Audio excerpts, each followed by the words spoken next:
میری والدہ کی وہ امانت کیا تھی جو آپ تک پہنچانا مقصود تھی. فیصلہ ہو رہا تھا کہ ان کو کہاں دفنانا ہے. اس وقت بھی مجھے اندازہ نہیں تھا کہ ایگزیکٹلی ان کا کمرہ نہیں، ان کی قبر.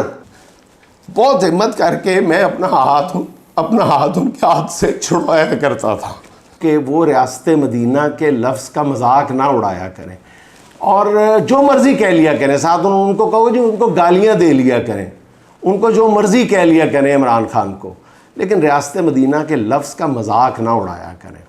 اپنے لوگ ہی سمجھے. محبت بھی آپ کو اپنے لوگوں کی طرح ہی دی. جب میں آپ سے بات کر رہا ہوں تو میں کوشش کرتا ہوں کہ میں یہاں سے کروں. غلطیاں بھی ہوتی ہیں، بہت کچھ ہوتا ہے. آپ کا تعلق کسی بھی سیاسی جماعت سے ہو، اللہ کا واسطہ چند سیکنڈز کے لیے اپنی آنکھوں سے P T I, Noon league, peoples party, Jamaat Islami, عوامی مسلم، ایم کیو ایم، ساری اینکیں جو ہے نا یہ اتار کے ذرا میری اس عرض پہ ذرا سا غور فرمائیے گا. میری ماں نے کہا کہ اپنے لوگوں سے کہنا کہ عمران کی بیوی کے برقعے کا مذاق مت اڑایا کریں.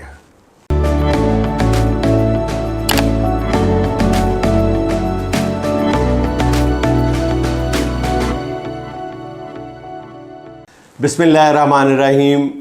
السلام علیکم خواتین و حضرات، میں ہوں جنید سلیم اور آپ دیکھ رہے ہیں انصاف ڈیجیٹل. ناظرین، یہ میرا پہلا ویلاگ، بلکہ کہنا چاہیے کہ ٹی وی پہ یہ میری پہلی گفتگو ہے جو میں روزے کی حالت میں کر رہا ہوں.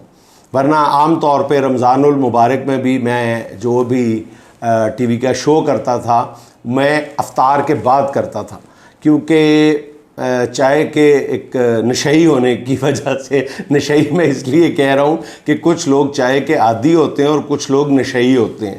جو 20 کپ سے زیادہ پئیں وہ نشئی کہلاتے ہیں اور میں چائے کا نشئی ہوں. تو جو چائے کے نشئی ہیں ان کے منہ سے ظہر سے لے کے مغرب تک ایک لفظ بھی مشکل سے نکلتا ہے چائے کے بغیر. ان کی حالت جو ہے وہ بالکل ویسی ہوتی ہے جیسی رانی کھیت کی مرغی آپ نے دیکھی ہو، اگر آخری لمحوں پہ ہو تو وہی حالت ہوتی ہے ان کی چائے پانی کے بغیر. تو اس ویلاگ کے لیے میں نے روزے کی ان ساعتوں کا انتخاب دانستہ طور پہ خود اس لیے کیا ہے کہ میں نے اپنی مرحومہ والدہ جو 1-1.5 سال پہلے مجھے اس دنیا میں چھوڑ کے، ہم سب بہن بھائیوں کو اس دنیا سے چھوڑ کے چلی گئیں، ان کی ایک امانت آپ سب تک پہنچانی ہے. اس کے لیے یہ ضروری تھا کہ میں روزے کی حالت میں باوضو آپ سے محو گفتگو ہوں کہ کہیں بھی یہ بتانے میں، کیونکہ کہتے ہیں کہ امانت میں خیانت جو ہے وہ سوئی کے نکے کے برابر بھی نہیں ہونی چاہیے. تو اس لیے میں نے جان بوجھ کے دانستہ طور پہ اس وقت کا انتخاب کیا ہے تاکہ میں ایمانداری کے ساتھ وہ بات آپ تک پہنچا سکوں. ناظرین، یہ میں بعد میں بتاتا ہوں کہ میری والدہ کی وہ امانت کیا تھی جو آپ تک پہنچانا مقصود تھی. میں یہ بتاتا چلوں کہ میری والدہ کا انتقال جو ہے وہ کم و بیش 85 سال کی عمر میں ہوا، اور وہ بالکل ایک عام جیسے سب کی مائیں ہوتی ہیں اسی طرح کی ایک دیسی سی ماں تھیں. لیکن ان کو یہ اعزاز حاصل تھا کہ وہ مرے کالج سے فارغ التحصیل تھیں، مرے کالج سیالکوٹ. اور اس وقت کے مرے کالج سیالکوٹ سے وہ پڑھی ہوئی تھیں جب پورے مرے کالج میں 3 یا 4 طالبات پڑھتی تھیں، اور بتایا کرتی تھیں کہ ہمارے مرے کالج کا جو پرنسپل تھے غالباً وہ ایک بچی کے ساتھ 2 لوگوں کو بھیجا کرتے تھے کہ اپنے ساتھ گھر ان کو حفاظت کے ساتھ چھوڑ کے آؤ. تو وہ بہت پڑھی لکھی خاتون تھیں. اپنی عمر کے آخری حصے میں ظاہر ہے ہر انسان ایک بوڑھے انسان کی طرح ان کے جو موومنٹ تھی وہ ریسٹرکٹڈ تھی، وہ ظاہر ہے کہ حرکت نہیں کر سکتی تھیں. اور ناظرین، میں یہ بھی آپ کو بتاتا چلوں کہ میں نے اپنی والدہ محترمہ کو اوائل عمری میں یا تو ان کو میں نے کچن میں کھانا بناتے دیکھا یا ان کو نماز اور قرآن شریف پڑھتے ہوئے دیکھا. اور پھر عمر کے آخری جو ان کے 10-12 سال تھے میں نے ان کو صرف کرسی پہ بیٹھے یا کبھی کبھار تھوڑی سی ہمت کر کے کھڑے ہو کے نماز پڑھتے دیکھا یا قرآن شریف کا مطالعہ کرتے ہوئے. تو آج یہ بھی میں آپ کو بتا دیتا ہوں کہ یہ مجھے ان کی یاد اس حوالے سے خاص طور پہ کیوں آ رہی ہے کہ میرے گھر کے بالکل ساتھ ان کی قبر ہے. یعنی یہ ان کا کمرہ ہے اور یہ ان کی قبر ہے. انہوں نے بالکل ایک کروٹ لی ہے اور وہ قبر میں جا سوئی ہیں. اور یہ جب فیصلہ ہو رہا تھا کہ ان کو کہاں دفنانا ہے اس وقت بھی مجھے اندازہ نہیں تھا کہ ایگزیکٹلی ان کا کمرہ نہیں، ان کی قبر بالکل ان کے بیڈ کے متوازی ہے. تو پتہ نہیں اس سے کیا مقصد تھا. تو میں بتانا اس لیے یہ ضروری سمجھ رہا ہوں آپ کو کہ میں آج بھی اپنے ہاتھوں میں اپنی ماں کے کندھے کا لمس محسوس کر رہا ہوں. وہ اس لیے کہ جب میں اور ریکارڈنگ کے لیے یہ آفس جایا کرتا تھا تو وہ پودوں کی طرف، پیشیوں کی طرف اپنی ویل چیئر کا منہ کر کے تو قرآن شریف کا مطالعہ کر رہی ہوتی تھیں. تو میں اپنا ہاتھ ان کے کندھے پہ رکھ دیتا تھا اور وہ اپنا ہاتھ پھر میرے ہاتھ پہ اتنی زور سے رکھتی تھیں کہ وہ جلدی چھوڑتی نہیں تھیں. ان کی خواہش ہوتی تھی کہ یہ رکھے. بہت ہمت کر کے میں اپنا ہاتھ ان کے ہاتھ سے چھڑوایا کرتا تھا. ناظرین، آپ کو یاد ہوگا کہ کچھ عرصہ پہلے وزیر اعظم عمران خان صاحب نے ایک غیر ملکی دورے پہ جانا تھا، جس پہ ملائیشیا جانا تھا. میں بتا دیتا ہوں آپ کو. اور ایک اور اسلامی ملک نہیں چاہتا تھا کہ عمران خان صاحب اس وقت جائیں. تو خان صاحب عام طور پہ رات کو 11-11:30 بجے سو جایا کرتے تھے. تو اس دن میں نے دیکھا کہ رات 1:30-1:45-2 بجے خان صاحب جاگ رہے ہیں. تو میں نے خان صاحب سے، میں سمجھ گیا کہ اس وجہ سے جاگ رہے ہیں کہ دونوں طرف سے پریشر ہے کہ خان صاحب اس دورے پہ جائیں یا نہ جائیں. تو الٹیمیٹلی بہرحال وہ خان صاحب نے وہ دورہ منسوخ کرنا پڑا. تو خان صاحب اسی پریشانی میں جاگ رہے تھے. تو انہوں نے مجھے لکھا خاص طور پہ کہ پلیز آسک ماں جی، وہ ایسے لفظ بہت کم لکھتے ہیں، پلیز آسک ماں جی to have special prayers for me. اب رات 1:30 بجے ظاہر ہے کہ میں نے سوچا کہ امی سوئی ہوں گی. تو میں اپنی امی کے کمرے میں گیا تو اتفاق ایسا تھا کہ امی بھی اس وقت جاگ رہی تھیں. تو میں نے اپنی امی سے کہا کہ ماں جی، خان صاحب، وزیر اعظم عمران خان صاحب، ان کا فون ہے اور وہ یہ کہہ رہے ہیں کہ میرے لیے دعا کرنا خاص طور پہ. تو امی نے کہا کہ ہاں میں ضرور کروں گی، میں منزل پڑھوں گی. ایک وظیفہ انہوں نے کہا میں منزل پڑھوں گی. اور میں یہ بھی آپ کو بتاتا چلوں ساتھ کہ میری جو والدہ تھیں وہ کوئی بہت بڑی عمران خان کی فین نہیں تھیں. بہت سارے معاملات میں وہ ان کی شدید مخالف بھی تھیں، لیکن وہ بہت سارے معاملات میں ان کی حمایت بھی کرتی تھیں.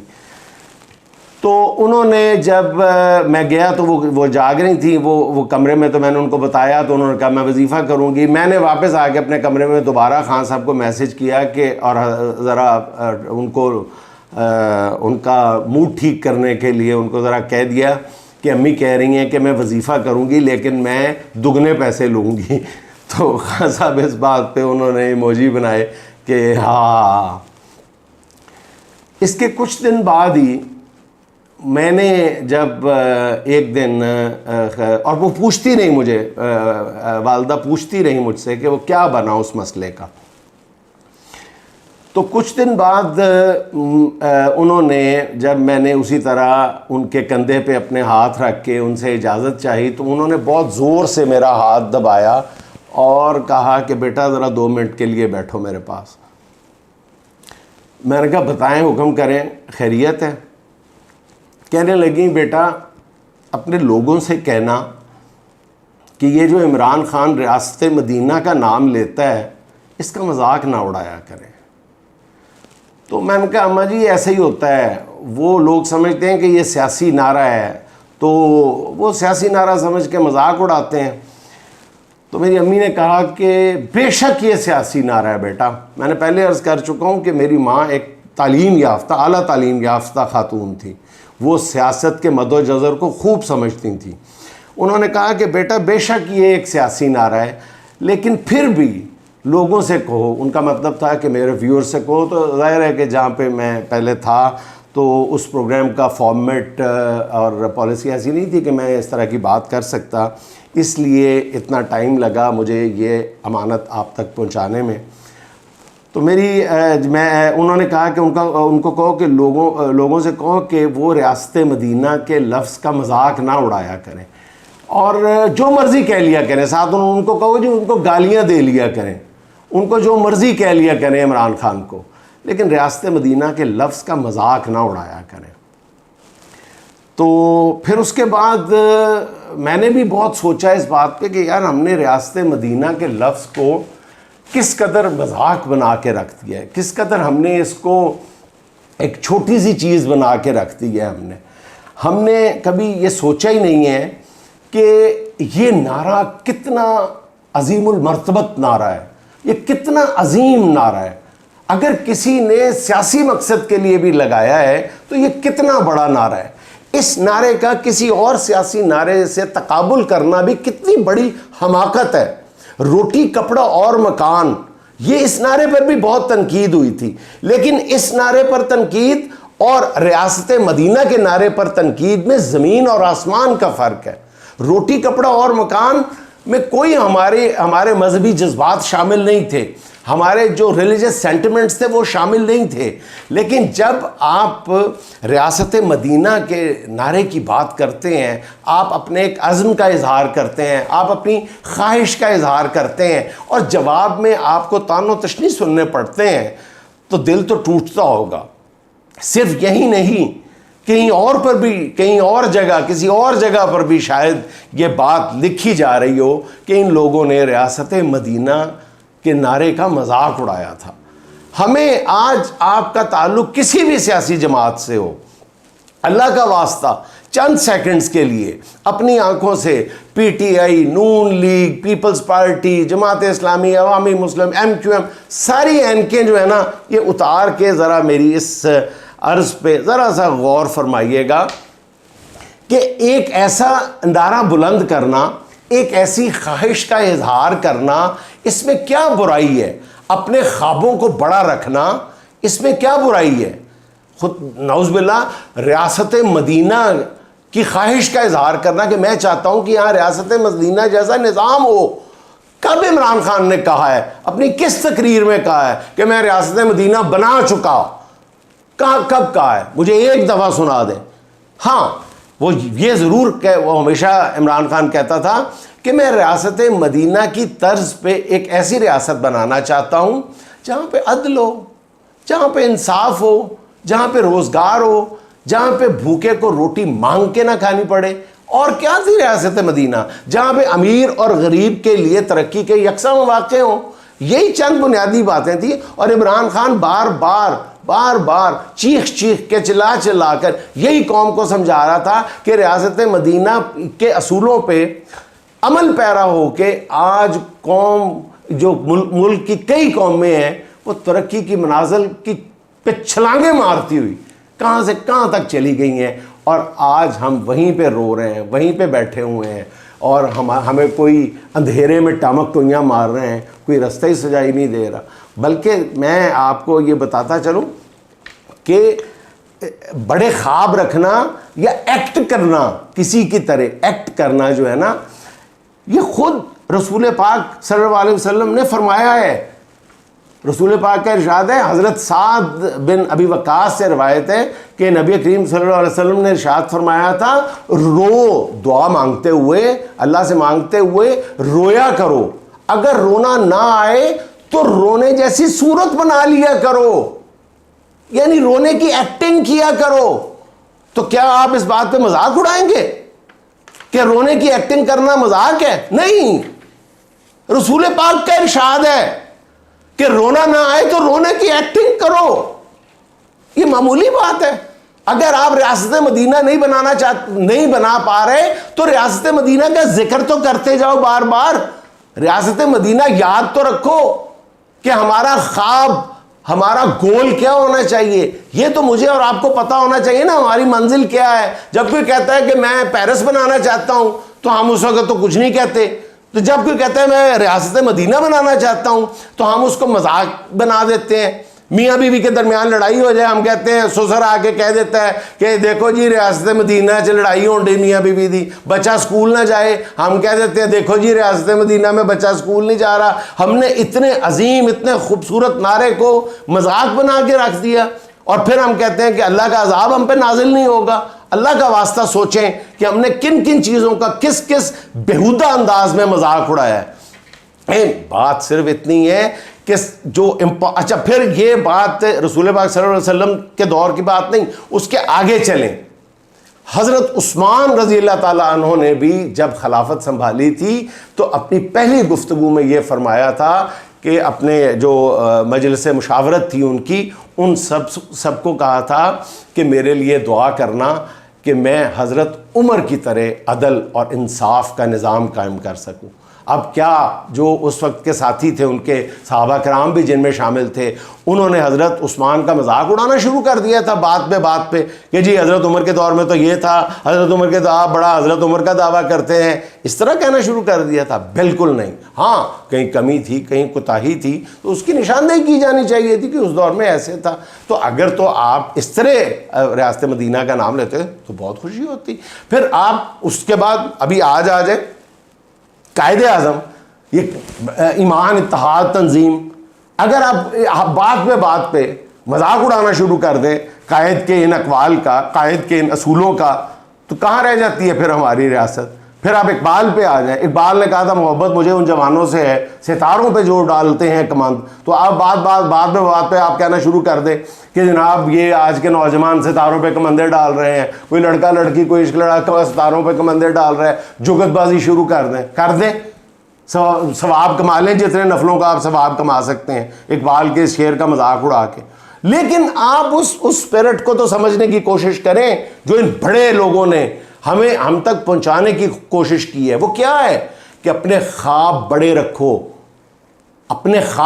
رکھو، اپنا گول، اپنی منزل اونچی رکھو اور تبھی تو وہاں تک پہنچ پاؤ گے، اس کے قریب تر پہنچ پاؤ گے. میں مطلب آج اگر کوئی بھائی جان کوئی جج کہتا ہے کہ میں انشاءاللہ تعالی فلاں جج کی طرح انصاف کرنے کی پوری کوشش کروں گا اور اس میں کوئی رتی بھر جو ہے وہ کمی بیشی واقع ہو جاتی ہے تو آپ اس پر تانے برسانا شروع کر دیں گے.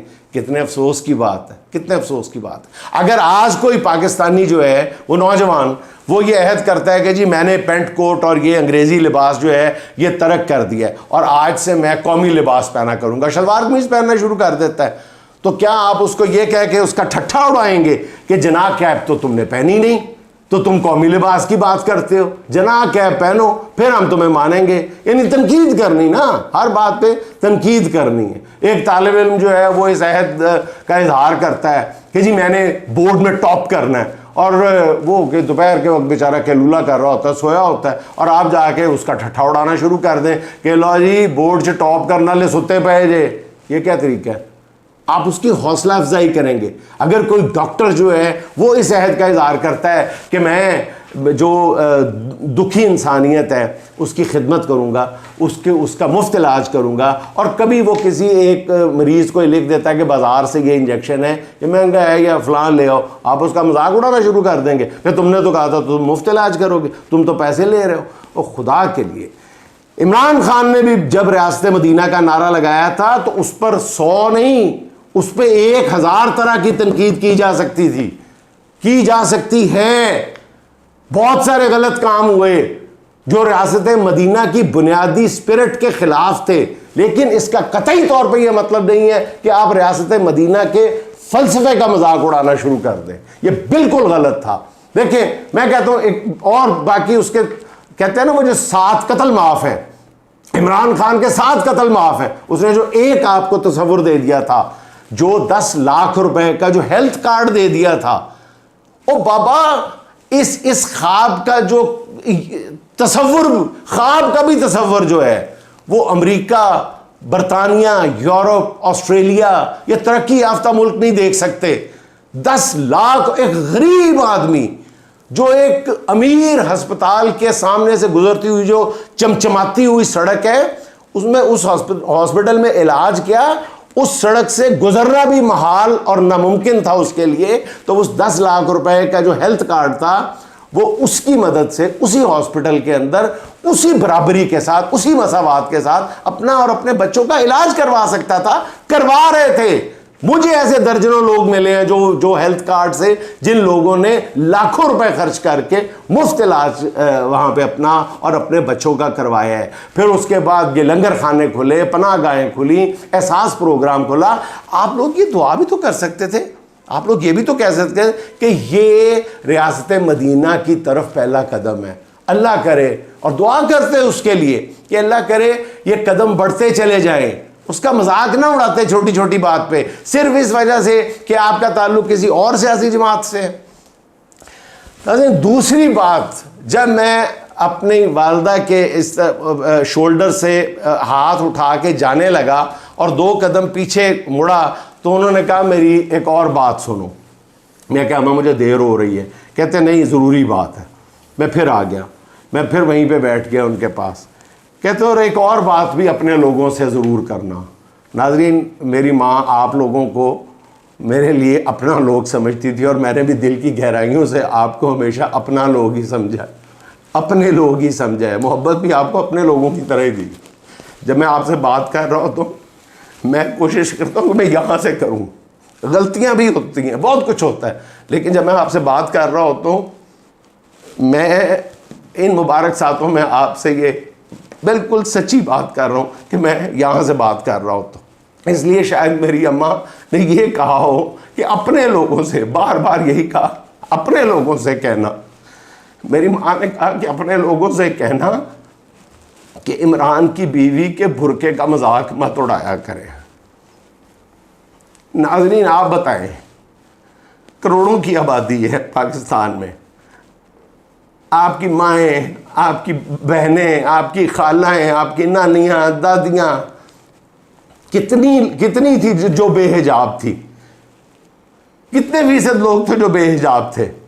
تو آج, اور میری ماں نے اس وقت یہ بھی کہا, میں نے پھر وہی اپنی رٹی رٹائی بات والدہ کو ذرا وہ اپیز کرنے کے لیے یا ان کا جواب دینے کے لیے یا دوسرے لفظوں میں بات ختم کرنے کے لیے کہہ دیں, میں نے کہا امی وہ لوگ یہ ٹھیک نہیں سمجھتے کہ وہ بیرونی دوروں میں.